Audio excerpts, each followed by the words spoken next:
Some of the things that I've seen people say on the internet regarding this Minnesota shooting is ridiculous.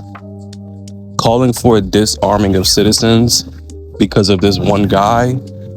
And yeah, we've had some mass shootings. And you gotta realize criminals, they don't care. Come up with whatever laws you want to come up with. They don't care. They're gonna use a rifle. They're gonna use a shotgun. They're gonna use a pistol.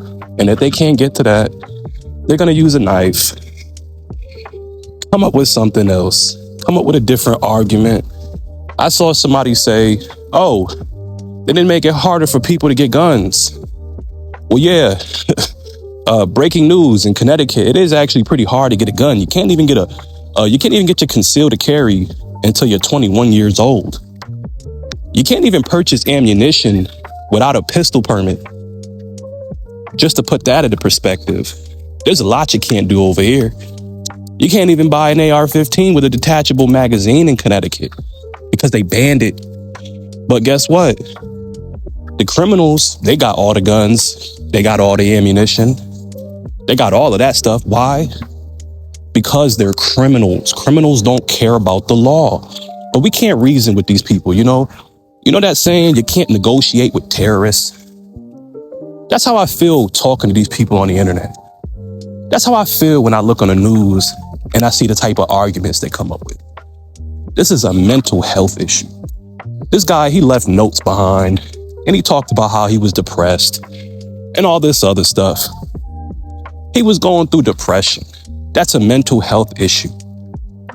And there were people around him that probably knew he was going through something and he didn't take it serious. This guy had these feelings for years wanting to kill people and he finally did it. I'm always going to push for people to get a gun. We're in too deep. We're in too deep. Too many guns out there. You can't find them all. So get a gun and protect yourself because no amount of laws is going to stop crime. My prediction is that Minnesota is going to come up with some type of assault weapons ban, similar to Connecticut, Connecticut's response to Sandy Hook. And I'm going to be honest, it's not going to work. It's not going to stop crime. It's not going to stop crazy people from doing crazy things. Even after Sandy Hook, we still have people over here carrying switches. We still got people over here carrying all types of illegal firearms, what they classify as high capacity magazines they're still carrying. So no amount of gun laws they come up with, it's not going to fix the real issue, which is mental health.